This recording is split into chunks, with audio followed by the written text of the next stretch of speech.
ने हमें भेजा ही क्यों? मतलब वो अपने पास ही रख लेते हैं इस जीव जंतुओं मनुष्य योनियों में। अब हम आपको और खोल करके बता दे। कहता है एकोहम बहुश्यामा, मैं एक बहुत रूपों में हो जाऊं। संकल्प क्या? अपने आप में अपने आप से खेलने के लिए, अपने आप से अपने आप में खेलने के लिए। वो परमात्मा अपने आप का सृजन करता है और अपने आप का पालन करता है और अपने आप का संहार कर देता है। ये उसकी मौज, वही आप हो। पर आप भूल गए। अगर आप याद कर लो तो आपका जन्म मरण बंद हो जाए। आप अगर याद कर लो, स्मृति आ जाए कि मैं कौन हूं, तो अभी सारे दुखों से मुक्त होकर ब्रह्मानंद में मगन हो जाए। जो संत जन अखंडानंद, ब्रह्मानंद, ज्ञानानंद, प्रेमानंद, ये उसी भगवान के नाम है और वही आप हो और वही आपका स्वरूप है। आप अपने स्वरूप को भूल गए, आए थे खेलने और फंस गए इसमें। यही माया का चरित्र है कि हम अपने स्वरूप को भूलकर अपने को स्त्री पुरुष मान करके भगवान, आप और भगवान में इतना अंतर नहीं है।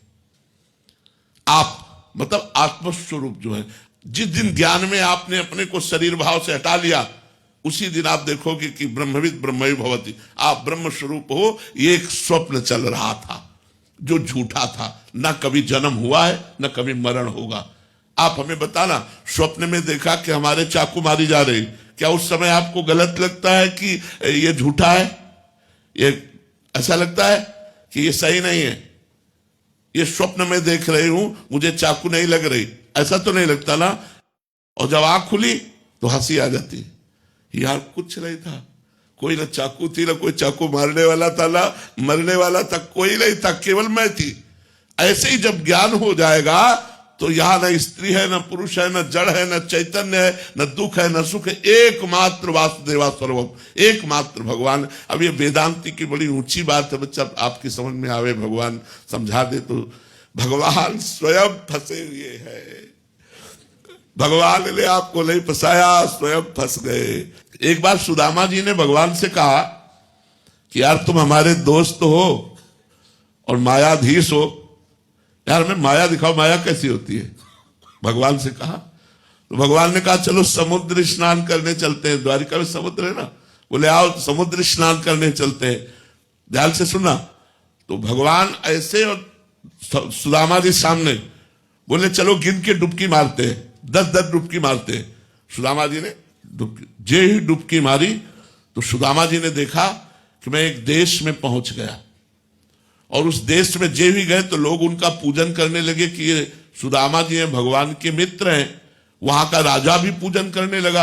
राजा ने कहा हमारी बेटी ब्याह योग्य है राजकुमारी, अब तो इनके साथ अब ब्याह कर देते हैं। सुदामा जी का जबरदस्ती राजकुमारी के साथ ब्याह हो गया। अब 10-5 लड़के बच्चे हो गए।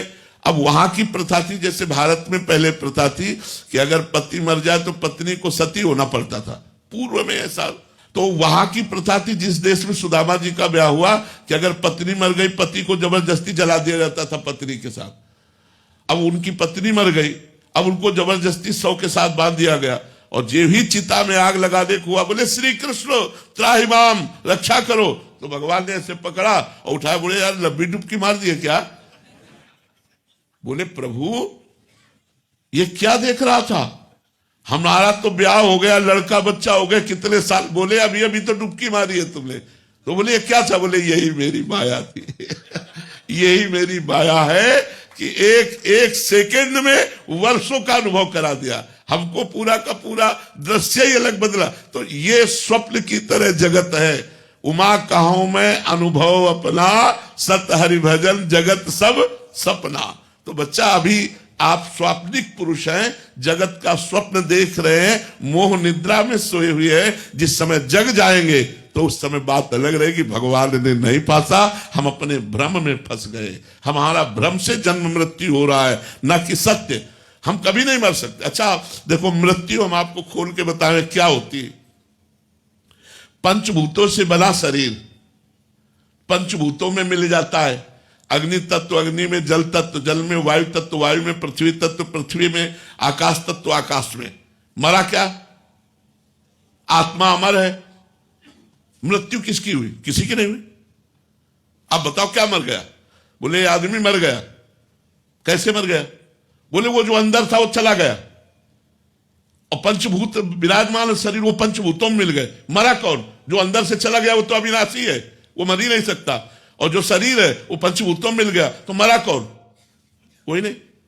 एक भ्रम का नाम मृत्यु है। अब फिर वो नया शरीर ग्रहण किया, उसका नाम जन्म है। और यही जन्म मृत्यु का भ्रम मिट जाए तो वो अविनाशी परमात्मा अपने स्वरूप में स्थित होकर ब्रह्मानंद परमानंद में डूब जाए। पर ये थोड़ा कठिन बात है समझना। अब प्रसंगवशात इसलिए हम चर्चा करते नहीं, अच्छी साधना करने पर ही इस बात को समझा जा सकता है।